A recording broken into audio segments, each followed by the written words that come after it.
Hi everyone, my name is Nour Halabe. I'm from Ramallah, Palestine, and I'm currently a junior at American School of Palestine. Today I'm going to talk about how does the Palestinian Thobe preserve Palestinian existence. But before this, I'd like to say that I'm not an expert, but I promise that I tried to learn as much as I could to satisfy my curiosity about this topic. Someone here might know more than me about this topic. Please correct me, ask questions, and contribute, but do it nicely. I'm not trying to persuade you of my agenda or convince you to take action. My only hope is that my presentation might cultivate your own curiosities. Okay, so today I'm going to talk about the Palestinian Thobe very briefly, then about what does the embroidery symbolizes, and lastly, about how Thobe played a role in the Palestinian resistance.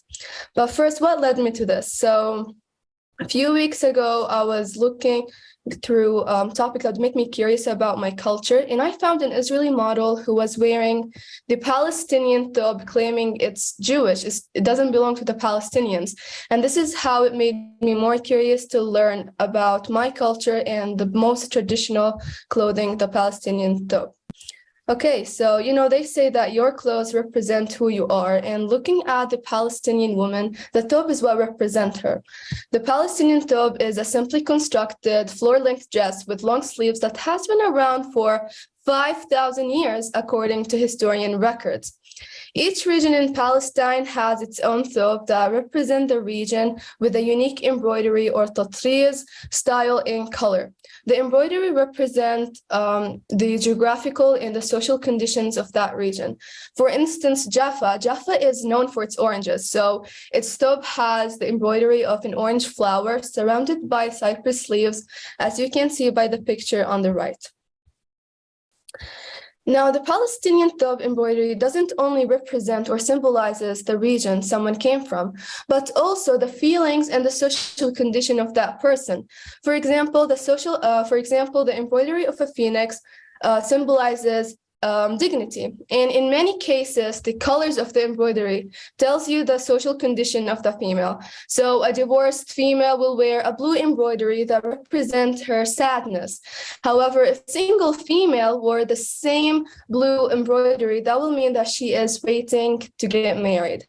Another example is that the widow will wear a black thobe with a green embroidery, but the married will wear dark red and orange embroidery. It just depends on the region you came from. But not until the Nakba of 1948,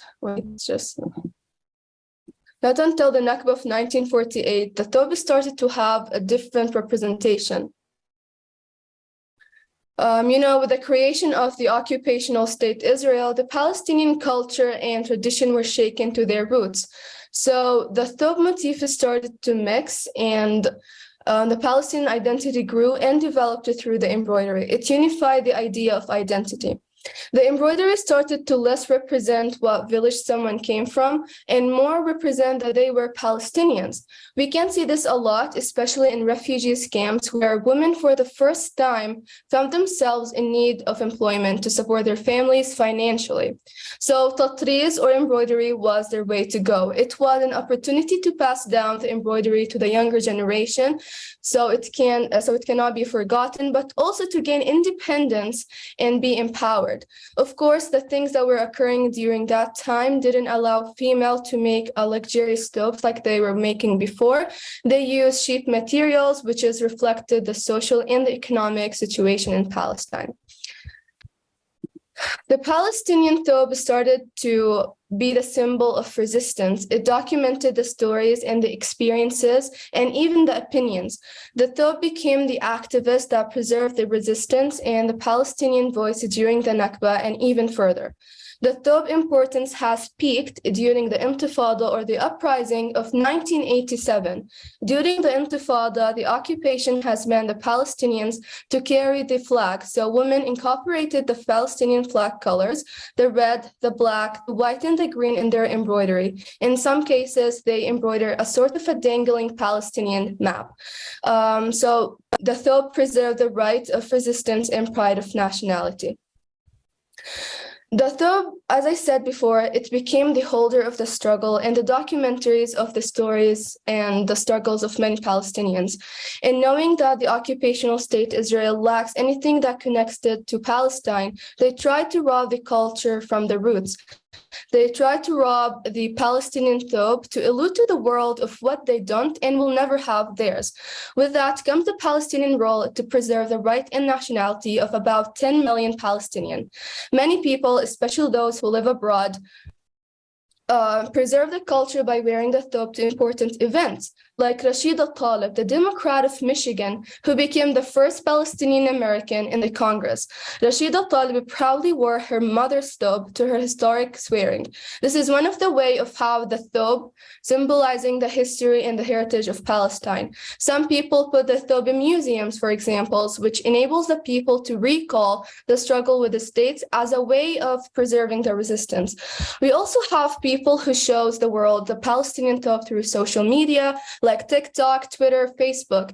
This is one of the most important ways in which how the Palestinian Thobe is connecting people from different parts of the world to their roots and preserving their culture. And recently, in 2021, the UNESCO has added the art of traditional Palestinian embroidery to its intangible cultural heritage. And as the Palestinian Prime Minister Mohammed Shtaya said, this step is important and timely in order to protect our Palestinian identity, heritage, and narrative in the face of the occupation's attempt to steal what it does not own. And today, the Palestinian Thobe symbolizes the struggle of many Palestinians since the 1948. And these are the resources that I use. And I would recommend, if you want to know more about the Palestinian Thobe, to look into the interview that talks about the Palestinian Thobe motif and its timeline during the Nakba, Naksa, and Intifada. And that's all. Thank you for listening.